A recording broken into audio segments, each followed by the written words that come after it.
Son las 5:07, una hora menos en Canarias. Vamos a hablar de un asesino en serie, bueno, en potencia, porque primero asesinó y descuartizó a su primera víctima, luego cambió de ciudad sin que, en fin, nadie le persiguiera, nadie le molestase, y en su nuevo destino volvió a matar. La policía le detuvo y puso fin a lo que, hombre, tenía toda la pinta de ser una recién comenzada carrera de asesino en serie. Hoy en el Territorio Negro de cada lunes, Luis Rendueles y Manu Marlaska van a hablarnos de este criminal y de un trabajo policial impecable y hecho además en un tiempo récord. Buenas tardes a los dos. Hola, buenas tardes. ¿Qué tal? Bueno, pues todo empezó el pasado 13 de junio, o sea, realmente hablamos de tiempo récord porque han pasado pocas semanas. Hay un incendio en un apartamento turístico que deja una víctima, pero descubren que no muere esa mujer precisamente a consecuencia del fuego ni del humo. No, a las 6:30 de la mañana de ese día, de ese 13 de junio, los bomberos van a extinguir un incendio, son avisados por los vecinos, del número 2 de la calle Barcelona. Esto, para la gente que no conozca Madrid, está en todo el corazón de Madrid, entre la Puerta del Sol y Jacinto Benavente. El fuego se había declarado en el segundo A de ese inmueble. Cuando llegan los bomberos, no hay fuego casi, hay mucho humo y sobre la cama está el cadáver de una mujer.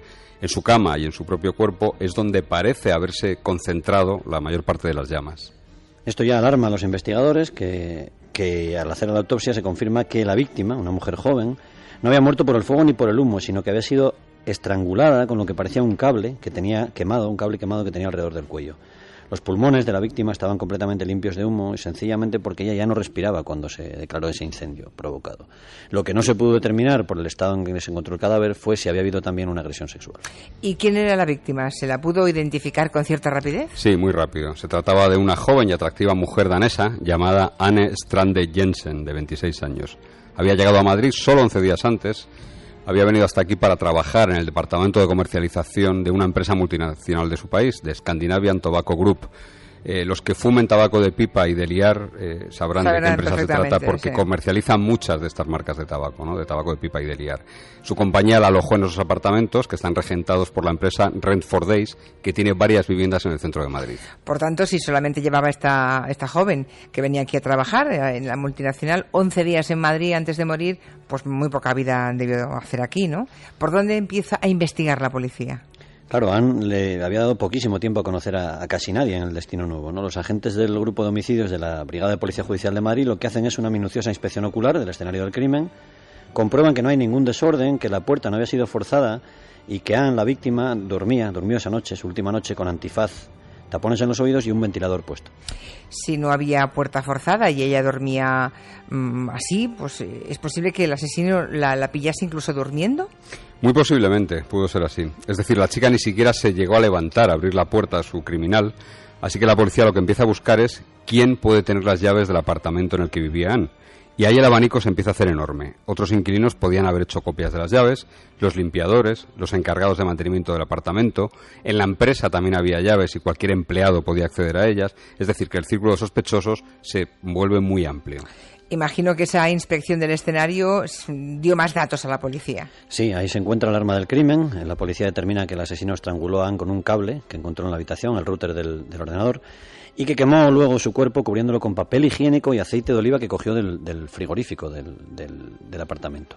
O sea que el asesino improvisó todo. Improvisó el arma del crimen, improvisó los elementos para intentar borrar sus huellas, lo que ya les daba a los investigadores un perfil bastante peculiar. Y en el escenario del crimen había huellas de otras personas, lo que no era nada extraño porque es un apartamento que se ocupa por temporadas y al que acceden, como te decía Manu, muchos empleados de mantenimiento y de limpieza.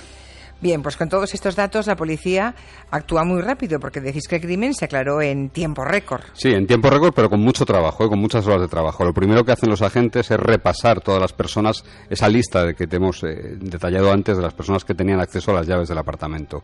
La lista era larga, pero es cierto que se fijan desde casi el inicio en un tipo que había comenzado a trabajar en la empresa el pasado 1 de marzo, es decir, unos 3 meses antes del crimen. Se trata de un belga de 33 años que se llama Dave Berbist, que vive muy cerca del lugar del crimen, vive en el número 12, es decir, 5 portales más allá de la misma calle Barcelona, y que era el encargado de mantenimiento de varios apartamentos, entre ellos en el que murió Anne. Curioso, porque con todo lo amplio que era el abanico ya enseguida se fijaron en este belga, ¿no?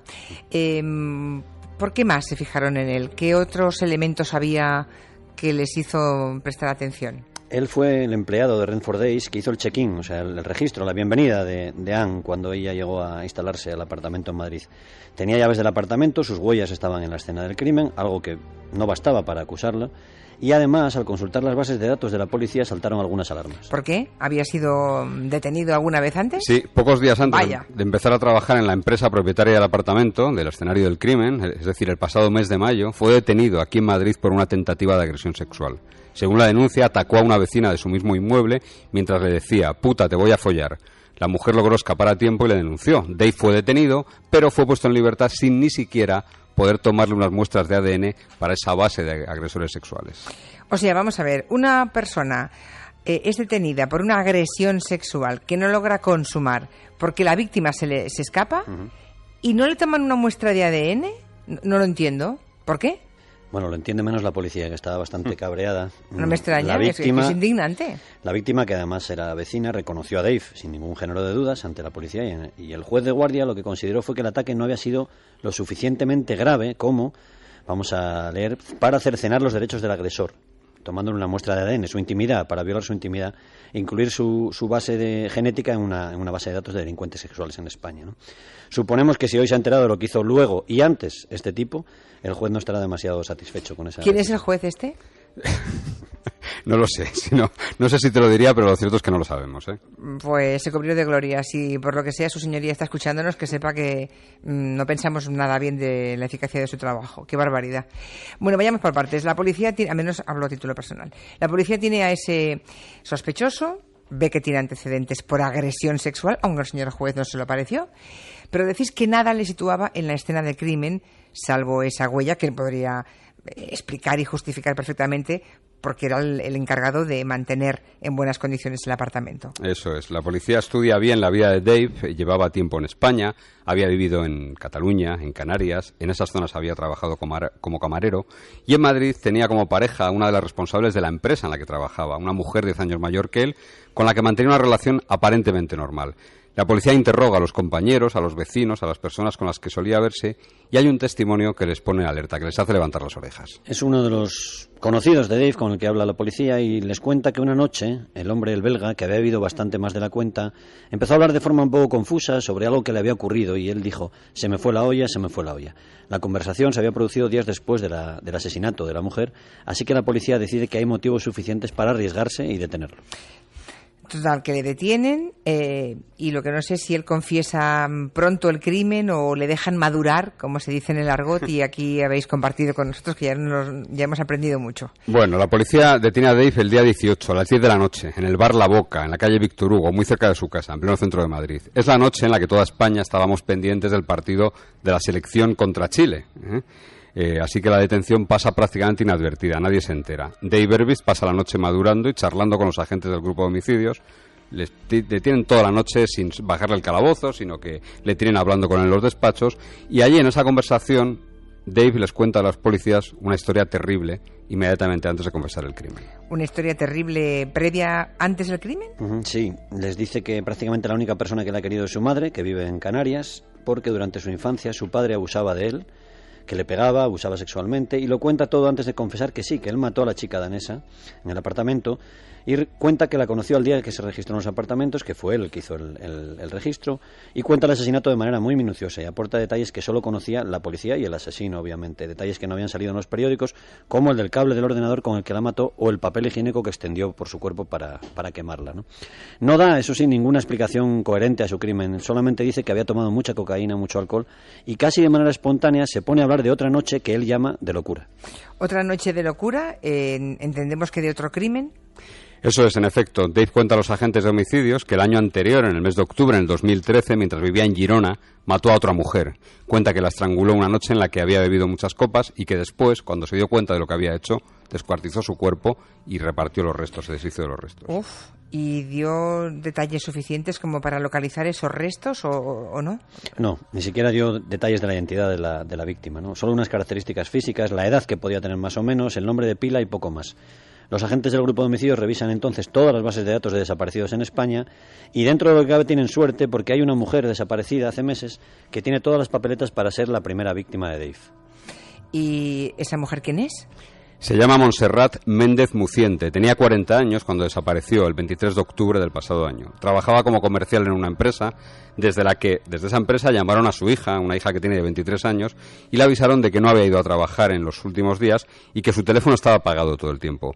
Su hija fue a su casa y comprobó que no estaba, así que el 28 de octubre presentó ante los Mossos d'Esquadra la correspondiente denuncia por desaparición. Pero no lo entiendo, ¿desaparece una ciudadana y no se investiga la desaparición? Bueno, hoy estamos pegándole a todo el mundo. No tenemos datos suficientes para afirmar que no se investigó o que se investigó de manera deficiente, pero lo cierto es que no se tomó muy en serio esa desaparición de alto riesgo, a pesar de la insistencia de la hija, en que su madre no se podía haber ido de casa sin más, ¿no? Montserrat, la desaparecida, tenía 2 hijas de 23 y 16 años con las que tenía una buena relación y fluida, aunque no vivía con ellas, ¿no?